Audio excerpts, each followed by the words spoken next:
Welcome guys. जैसे कि हम सोल्व कर रहे थे previous year MCQ PGT TGT NET TET और जितनी भी यहाँ पर रिक्वायरमेंट्स होती है टीचर के लिए उनके। और याद रखिएगा आपकी ये इंट्रेंस एग्ज़ाम के लिए और कॉम्पिटिटिव एग्ज़ाम सभी प्रकार के एग्ज़ाम के लिए काफ़ी इंपॉर्टेंट रहने वाले हैं, क्योंकि यहाँ पर जो क्वेश्चंस आपको करवाए जा रहे हैं वो भी याद रखिएगा डायरेक्ट आपको एग्ज़ाम में पूछ लिया जाता है। ठीक है, तो एक बार इन सभी क्वेश्चंस को भी आपको करना चाहिए, क्योंकि ये भी आपके ही टॉपिक से रिलेटेड क्वेश्चंस है।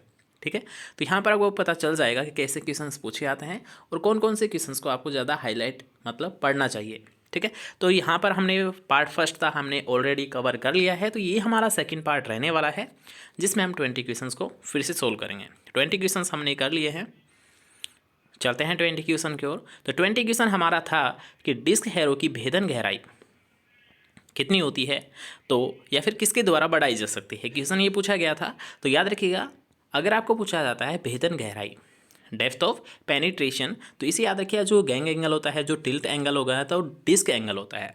अब यहाँ पर दो क्वेश्चन आपको और पूछ लिए जाते हैं कि एक होता है टिल्ट एंगल, एक होता है डिस्क एंगल। वैसे तो याद रखिएगा जो मुख्य तौर पर जो गहराई के लिए यूज़ होता है वो होता है ये टिल्ट एंगल, जो कि एग्जाम में पूछे जाते हैं। ये भी एंगल कि ये कितने होते हैं। टिल्ट एंगल होता है याद रखिएगा ये होता है 15 से 25, और जो डिस्क एंगल होता है ये होता है याद रखिएगा 40 to 45 डिग्री। याद रखिएगा जो टिल्ट एंगल होता है वो क्या याद रखिएगा मुख्यतः गहराई को ये प्रदर्शित करता है, और ये कितना होता है 15 से 25 डिग्री का कोण होता है। कौन सा? Tilt angle. लेकिन अगर आपको पूछा जाता है डिस्क एंगल, जो कि याद रखिएगा चौड़ाई को ये प्रदर्शित करता है डिस्क एंगल, और ये होता है कितना है याद रखिएगा ये होता है 42 से 45 डिग्री। ठीक है, याद रहेगा। चलिए आते हैं नेक्स्ट क्वेश्चन की ओर कि खीरा का उद्भव स्थान कौन सा है। याद रखिए खीरा आपके एक मेजर क्रॉप बनती है, और ये भी क्वेश्चन आपको पूछा जा सकता है कि which country is the origin of cucumber, मतलब खीरा का उद्भव स्थान कौन सा देश है। तो याद रखिए भारत को ही माना गया है। जैसे कि मान लीजिए खीरा आप ले सकते हो, आप बैंगन ले सकते हो, आप बेर ले सकते हो, तीनों याद रखिए इंपॉर्टेंट है, और तीनों का ही याद रखिएगा। एक आपका मोठ ले सकते हो, मोठ भी याद रखिएगा भारत की ही है। ठीक है, बैंगन है, खीरा है, बेर है, मोठ है, ये सभी क्या होते हैं याद रखिएगा भारत के ही इसके ओरिजिन प्लेस माने गए हैं। याद रखेंगे ये क्वेश्चंस। ठीक है, चलिए नेक्स्ट क्वेश्चन यहाँ पर बात करते हैं कि अर्का शीतल किसकी वेराइटी है। अर्का शीतल की अगर बात करेंगे तो यहाँ पर आपको पता चल रहा है कि लॉन्ग मेलन जिसे हम ककड़ी बोलते हैं। याद रखिएगा कि वाटरमेलन तरबूज होता है, मस्क मेलन खरबूज होता है, कुकुम्बर खीरा होता है। कल हम बात कर रहे थे राउंड मेलन, तो राउंड मेलन याद रखिएगा वो खीरा होता है, सॉरी वो होता है खरबूजा होता है। क्या होता है? वो खरबूजा होता है। याद रखना राउंड मेलन खरबूजा होता है, लॉन्ग मेलन ककड़ी होती है। और अगर अब बात करेंगे हम अर्का शीतल की, तो अर्का शीतल याद रखिए लॉन्ग मेलन मतलब ककड़ी की ही ये वेराइटी होती है। ओके, आपने देखा होगा। चलिए छोड़िए, अभी वो क्वेश्चन याद नहीं आ रहा है।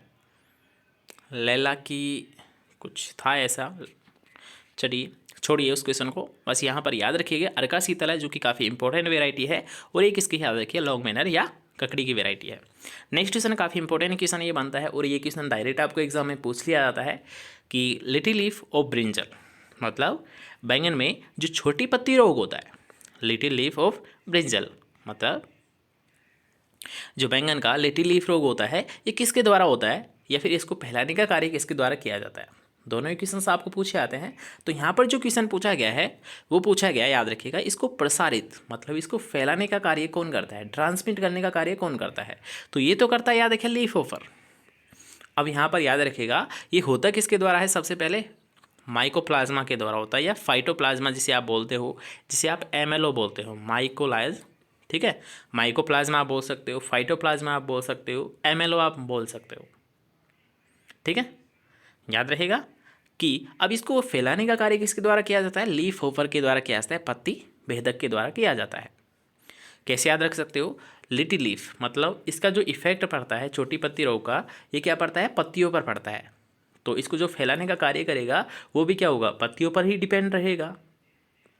किस पर रहेगा, लिटिल लीफ है मतलब लीफ से रिलेटेड है, तो वो भी इन पर ही डिपेंड रहेगा। इसलिए याद रखिएगा ये सबसे ज़्यादा जो इफेक्ट करता है वो करता है लीफ होपर, और यही इसको ट्रांसमिट या क्या बताइए, ट्रांसमिट या ट्रांसमिटेड करने का कार्य करता है। नेक्स्ट क्वेश्चन के यहाँ पर बात करेंगे कि आम की सघन बागवानी के लिए कौन सी किस्म उपयुक्त है। तो याद रखिए सघन बागवानी जिसे आप बोल सकते हो हाई डेंसिटी प्लांटेशन। तो याद रखिए, हाई डेंसिटी अगर आपको चाहिए, उच्च घनत्व अगर आपको चाहिए, तो आप किस किस्म का या किस वेराइटी का यूज़ करोगे? याद रखिए, हम उस वेराइटी का यूज़ करेंगे जिसकी डिस्टेंस क्या होगी? कम होगी। मतलब वैसे नॉर्मल बात करेंगे आम की, तो इसमें जो एक पौधे से दूसरे पौधे की जो दूरी रखी जाती है वो होती है 10 मीटर। लेकिन अब इससे तो क्या हो रहा है, जो घनत्व है वो बढ़ नहीं रहा, वो तो नॉर्मल रह रहा है। लेकिन हम ऐसी कोई सी वेराइटी को लेंगे जिसमें क्या होगा, ये जो पौधे से पौधे की दूरी है वो कम होगी। तो इसलिए हम क्या करेंगे, आम्रपाली का चुनाव करेंगे। अब वो कैसे? क्योंकि याद रखिए, जो आम्रपाली जो वेराइटी है, याद रखिए एक बोनी प्रजाति की वेराइटी है, जिसमें याद रखिए जो डिस्टेंस रखी जाती है पौधे से पौधे, वो रखी जाती है केवल 2.5 × 2.5 मीटर। तो एक तो हम ले रहे थे 10 मीटर की, एक हम ले रहे थे याद रखिए 2.5 मीटर की। तो आपको खुद पता चल रहा है, उच्च घनत्व का मतलब होता है जिसमें ज़्यादा पौधों की संख्या होगी। इसी प्रकार का अगर बात करेंगे, जैसे कि विधि अगर आपको पूछ ली जाए, तो उच्च घनत्व किस विधि में होता है? उच्च घनत्व होता है, याद रखिएगा, वो होता है षटभुजाकार विधि में। ठीक है, बाकी जितने भी जैसे कि आप यूज़ करते हो, वर्गाकार है, आयताकार है, इन सभी से ज़्यादा क्या होता है? षटभुजाकार विधि में होता है। ठीक है, उसी प्रकार से यहाँ पर बात की जा रही है आम्रपाली, जिसमें जो डिस्टेंस रखी जाती है पौधे से पौधे वो रखी जाती है 2.5 × 2.5। वैसे नॉर्मल बात करेंगे आम की, तो उसमें रखी जाती है 10 मीटर। क्वेश्चन क्लियर होता है। नेक्स्ट क्वेश्चन की यहाँ पर बात करेंगे परवल, जिसे हम बोलते हैं, याद रखिएगा, पॉइंटेड गार्ड। तो इसका जो प्रवर्धन है, इसका जो प्रोपेजेशन होता है, ये किसके द्वारा होता है? याद रखिएगा, वाइन कटिंग के द्वारा होता है। काफ़ी इंपॉर्टेंट क्वेश्चन है कि जो, याद रखिएगा, जो परवल है इसका प्रवर्धन किसके द्वारा होता है? तो परवल का प्रवर्धन किसे होता है? वाइन कटिंग के द्वारा होता है, लताओं की कटिंग के द्वारा होता है। नेक्स्ट क्वेश्चन की यहाँ पर बात करेंगे, जिसमें आपको पूछा गया है कि उत्तर भारत में शकरकंद की लताओं को रोपने का उपयुक्त समय क्या होता है? मतलब जो प्लांटेशन की जाती है किसकी? स्वीट पोटैटो की, शकरकंद की। तो इसका जो टाइम रहता है, ये रहता है, याद रखिए, जून से जुलाई के मध्य। जो भी प्लांटेशन की जाती है, जो रोपने की क्रिया की जाती है, वो की जाती है जून से जुलाई के मध्य। नेक्स्ट क्वेश्चन की यहाँ पर बात करेंगे कि मटर के बीज के अंकुरण हेतु उपयुक्त तापक्रम कितना होता है? तो इसकी अगर बात करेंगे, याद रखिए, अंकुरण हेतु उपयुक्त तापक्रम, तो ये कितना होता है? यहाँ पर आप देख सकते हो 22 डिग्री सेंटीग्रेड तापमान। ठीक है, 22 डिग्री सेंटीग्रेड तापमान अंकुरण के लिए बेस्ट माना जाता है। इसके अलावा नेक्स्ट क्वेश्चन के यहाँ पर बात करेंगे कि निम्न में से मिर्च की ये लीक नहीं है, ये लीफ है। क्या है ये?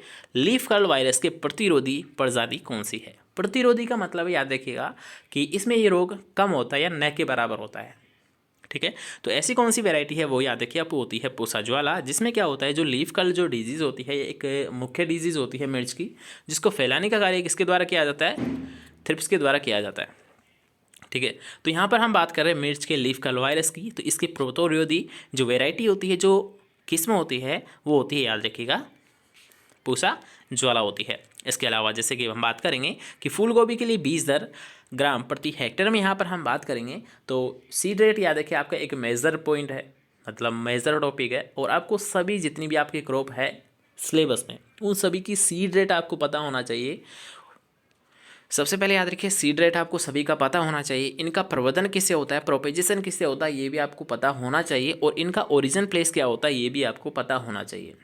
और एक जो भी इनका याद रखिएगा बॉटनिकल नेम होता है, ये भी आपको पता होना चाहिए। मतलब ये जो चारों पॉइंट है, ये तो आपको डेफिनेटली आपके सिलेबस में जितनी भी क्रॉप है उनके पता होना चाहिए। सबसे पहले बॉटनिकल नेम, उनका याद रखिएगा प्रवर्धन किससे होता है, प्रोपेजेशन किससे होता है। एक ओरिजिन प्लेस कहाँ है, मतलब उनका ओरिजिन, उद्भव स्थान कहाँ पर माना गया है, वो भी आपको पता होना चाहिए। और इसके अलावा सीड रेट। ठीक है, और इसके अलावा एक और क्वेश्चन पूछ लिया जाता है कभी कभी बाई चांस कि इनका मुख्य कीट कौन सा है, जो मेजर इंसेक्ट है। जैसे कि मान लीजिए अगर बात करें सूरजमुखी, तो सूरजमुखी में तोता भी क्या करता है, याद रखिएगा, जो उसका कैपिटुलम होता है, जो मुंडक होता है, उसको खा जाता है। तो उसका एक प्रकार से क्या होता है, कीट होता है। कीटों के अंतर ही आएगा ये कौन सा, तोता, कैपिटुलम को खा जाता है वो। ठीक है, याद रखना इसको विशेष तौर पर। इसके अलावा जैसे कि हम बात करेंगे यहाँ पर रिंज का, तो रिंज का में एक खरपतवार है, मुख्यतः कसकुटा है। ठीक है, उसको आपको ध्यान रखना होगा। जैसे सरसों में बात करेंगे तो ओरोबंकी है। ऐसे याद रखिए कुछ, मतलब मेजर जो पॉइंट है, यहीं से क्वेश्चंस पूछे आते हैं। चाहे वो आपका वीड हो सकता है, वो आपका कोई रोग हो सकता है, वो आपका कीट हो सकता है। ठीक है, तो ये मेजर पॉइंट याद अगर आपको हो गए ना, तो आपको क्रॉप में टेंशन लेने वाली कोई बात है नहीं। यील्ड बाई चांस ही आपको पूछी आती है, तो आप यील्ड पे रिस्क ले सकते हो। मतलब यील्ड आज तक तो वैसे पूछी नहीं गई है। ठीक है, तो इसलिए आप यील्ड याद ना करें तो भी बेहतर है, आप उस पर एक रिस्क ले सकते हो। वैसे आपको अगर याद होती है तो कोई दिक्कत नहीं है, कर सकते हो, अदरवाइज़ आज तक तो वैसे कोई क्वेश्चन पूछा नहीं गया है, ठीक है, तो उसे आप छोड़ भी सकते हो, आपके ऊपर डिपेंड है ये। कर रहे थे हम बात फूल गोभी की बीज दर की, तो बीज दर यहाँ पर याद रखिएगा ये होगी 350 से 600 ग्राम प्रति हेक्टेयर। याद रखना सिंपल सा मेथड है, फूल गोभी हो, पत्ता गोभी हो, इन सभी गोभियों की 400 ग्राम आप याद रख सकते हो। कितनी? 400 ग्राम आप याद रख सकते हो, इससे आपका क्वेश्चन है वो सोल्व हो जाएगा। फूल गोभी हो, पत्ता गोभी हो, बस गांठ गोभी को छोड़ देना, नहीं नोल खोल को छोड़ देना, ठीक है, गांठ गोभी की भी इसी में आ जाएगी 400 ग्राम में। नोल खोल की याद रखिएगा 1 किलो के समथिंग होती है, तो उसे आप एक्स्ट्रा रख सकते हो, आपके वैसे सिलेबस में नहीं होती है वो, उसकी टेंशन आपको लेनी है नहीं। नेक्स्ट क्वेश्चन की यहाँ पर बात करेंगे सीड प्लॉट टेक्निक, जिसे हम बोलते हैं एसपीटी। तो याद रखिएगा सीड प्लॉट टेक्निक है, ये आलू से संबंधित है। सबसे पहले एसपीटी किससे संबंधित है? आलू से संबंधित है। किसके द्वारा दी गई थी? पुष्कर नाथ के द्वारा दी गई थी। दोबारा से रिपीट कीजिए कि एसपीटी का संबंध आलू से है। एसपीटी का मतलब सीड प्लॉट टेक्निक, ये जो टर्म है, ये जो शब्दावली है, ये किसके द्वारा दी गई थी? ये पुष्कर नाथ के द्वारा दी गई थी। एक होता है टीपीएस, ट्री पोटैटो सीड, उसका भी संबंध आलू से ही होता है, नाम से स्पष्ट हो रहा है। और ट्री पोटैटो सीड, ट्री मतलब सत्य, ठीक है, तो सत्य कौन बोलता है? राम बोलते हैं। तो याद रखिए ट्री पोटैटो सीड किसके द्वारा दिया गया है? रामानुजन के द्वारा दिया गया है, ऐसे आप याद रख सकते हो, ठीक है। नेक्स्ट क्वेश्चन की यहाँ पर बात करेंगे कि पूसा मंजरी किस सब्जी की उन्नतशील वेराइटी है। तो याद रखिए पूसा मंजरी की अगर हम बात करेंगे तो पूसा मंजरी है, काफ़ी इंपॉर्टेंट ये वेराइटी है। याद रखिए ये भी क्या होती है? बोटल गार्ड लौकी की वेराइटी होती है, ठीक है। बोटल गार्ड लौकी की कौन सी वेराइटी है? पूसा मंजरी। पूसा मंजरी किसकी वेराइटी है? बोटल गार्ड लौकी की वेराइटी है। नेक्स्ट क्वेश्चन की यहाँ पर बात करेंगे ललित किस फल की उन्नतशील वेराइटी है। एक याद रखिए, एक होती है हिसार ललित, एक होती है केवल ललित। तो सबसे पहले बताएंगे कि ललित किसकी वेराइटी होती है और हिसार ललित किसकी होती है। तो सबसे पहले याद रखिए ललित होती है ये अमरूद की होती है, लेकिन हिसार ललित होती है वो टमाटर की होती है। केवल ललित अगर आपको पूछा जाता है तो ये तो होती है अमरूद की, गुआवा की, ठीक है। लेकिन अगर आपको पूछा जाता है हिसार ललित, तो हिसार ललित किसकी होती है? टोमेटो की होती है, टमाटर की होती है, ठीक है। नेक्स्ट क्वेश्चन यहाँ पर बात करेंगे कि सूरीनाम चेरी निम्न में से किसके लिए मूलवृंत के रूप में प्रयुक्त होता है। तो याद रखिएगा सूरीनाम चेरी की अगर बात करते हैं तो ये होता है स्वीट चेरी, मीठी चेरी के लिए एक रूट स्टॉक का कार्य करता है, मूलवृंत के रूप में इसका प्रयोग किया जाता है। नेक्स्ट क्वेश्चन की यहाँ पर बात करेंगे जिसमें आपको पूछा गया कि आम की बीज रहित किस्म कौन सी है, सीडलेस वेराइटी कौन सी होती है। तो आपको पता होना चाहिए, याद रखिए एक कॉमन सा क्वेश्चन है कि सिंधु जो वेराइटी होती है ये सीडलेस वेराइटी होती है। वैसे ही इसकी बात करें, इसके जो गुठली होती है इसका वजन कितना होता है? मात्र 6 ग्राम होता है, सॉरी 6 ग्राम की इसमें गुठली तो पाई जाती है, ऐसा तो नहीं है, पाई तो जाती है। उसका वजन होता है 6 ग्राम के समथिंग, जो कि न के बराबर ही होता है। इसलिए याद रखिएगा जो सिंधु वेराइटी है इसको क्या है, एक सीडलेस वेराइटी की श्रेणी में रखा गया है, ओके। इसके अलावा अगर आपको पूछा जाता है जैसे कि मान लीजिए सबसे मीठी वेराइटी कौन सी है आम की, तो वो होती है चौसा। क्या है? सबसे मीठी वेराइटी है चौसा है, ओके। नेक्स्ट क्वेश्चन यहाँ पर बात करेंगे अब जिसमें आपको पूछा गया है कि निम्न में से कौन सा फल मार्मलेड बनाने हेतु सबसे उपयुक्त है। तो याद रखिएगा सबसे पहले यहाँ पर बात ही आपको करनी है मार्मलेड की। तो मार्मलेड अगर आपको डायरेक्ट याद आ जाता है तो आपको बस माइंड में एक थ्योरी याद आ जानी चाहिए कि जो मार्मलेड होता है ये नींबू वर्गीय फलों से बनाया जाता है, नींबू वर्गीय फलों से बनाया जाता है मार्मलेड, ठीक है, याद रखिएगा। तो अब यहाँ पर नींबू से संबंधित कौन सा है? संतरा है, जो कि खट्टा है, नींबू वर्ग में आता है, तो इसका राइट आंसर भी क्या हो जाएगा? संतरा। सबसे उपयुक्त किसका बनता है? ये संतरे का बनता है। नेक्स्ट क्वेश्चन की यहाँ पर बात करेंगे कि जड़ का कौन सा भाग जल व खनिजों को शोषित करता है। शोषित का मतलब एब्जॉर्ब कौन करता है? तो याद रखिएगा आपने इसको तो 12th में ही पढ़ा होगा कि जो भी एब्जॉर्प्शन का कार्य करता है, चाहे वो वाटर हो या फिर मिनरल्स हो, तो इन दोनों को ही जो एब्जॉर्ब करता है वो क्या होता है? रूट हेयर्स होते हैं, मूल रोम होते हैं, रूट हेयर्स होते हैं। याद रखिए लास्ट में जो छोटे छोटे तंतु होते हैं, जड़ के लास्ट में याद रखिएगा छोटे छोटे जो तंतु होते हैं, इनको ही क्या बोला जाता है? रूट हेयर्स बोला जाता है, ठीक है। रूट के हेयर्स मतलब लास्ट में जो छोटे छोटे तंतु होते हैं इनको ही रूट हेयर्स बोला जाता है, मूल रोम बोला जाता है। यही क्या होते हैं? याद रखिएगा पोषक तत्व, खनिज लवण, मिनरल्स, या फिर जो वाटर होता है उनको एब्जॉर्ब करने का ये कार्य करते हैं। नेक्स्ट क्वेश्चन की यहाँ पर बात करेंगे कि स्टोमेटा किसके द्वारा नियंत्रित होते हैं। स्टोमेटा मतलब रंध्र। अब रंध्र किसके द्वारा होते हैं, आपने पढ़ा होगा एक पोटेशियम, तो पोटेशियम के द्वारा होते हैं। जो रंध्र होते हैं याद रखिए, खुलने और बंद होने की जो क्षमता होती है ये क्या होती है, याद रखिए पोटेशियम के ऊपर डिपेंड करती है। ठीक है, पोटेशियम जो होता है ये रंध्रों को खोलने और बंद होने में मददगार साबित है या फिर सहायक है, याद रहेगा। चलिए नेक्स्ट क्वेश्चन यहाँ पर बात करेंगे कि वाष्पोत्सर्जन किसके द्वारा मापा जाता है।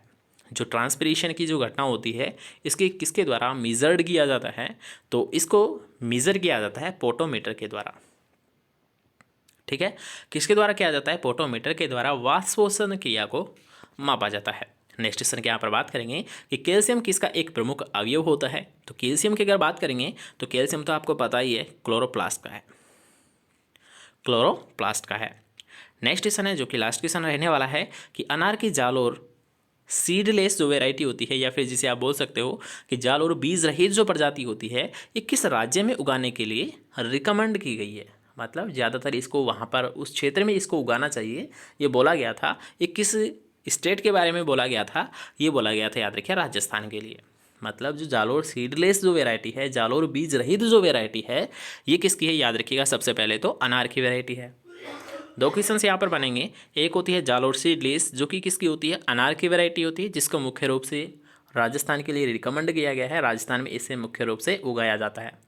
एक होती है याद रखिए थॉमसन सीडलेस जो कि किसकी वेराइटी है, याद रखिए अंगूर की वेराइटी है। डायरेक्ट यहाँ से क्वेश्चन पूछा जाता है कि जो थॉमसन वेराइटी है, थॉमसन सीडलेस, ये तो किसकी होती है, अंगूर की वेराइटी होती है। लेकिन अगर आपको पूछा जाता है जालोर सीडलेस, तो जालोर सीडलेस अनार की वेराइटी होती है, जिसका मुख्य रूप से राजस्थान के लिए रिकमेंड किया जाता है। क्लियर। चलिए, तो आज की क्लास में आपको नए क्वेश्चंस यहाँ पर देखने को मिले होंगे और आई थिंक आपको सभी क्वेश्चंस क्लियर भी हो गए होंगे। ठीक है, तो मिलेंगे नेक्स्ट क्लास के साथ। जब तक लिए अगर आपको क्लासेस पसंद आती है तो वीडियो को लाइक कर देना, शेयर कर देना और चैनल को सब्सक्राइब नहीं किया है एग्रीकल्चर रिलेटेड सभी क्वेश्चंस के लिए आप इस चैनल को सब्सक्राइब ज़रूर कर लें। ठीक है, और शेयर आपको ज़रूर करना है ताकि ज़्यादा से ज़्यादा स्टूडेंट यहाँ पर इन क्लासेस को अटेंड करवाए, इनका एंजॉय कर पाए। ठीक है, चलिए मिलते हैं नेक्स्ट क्लास के साथ।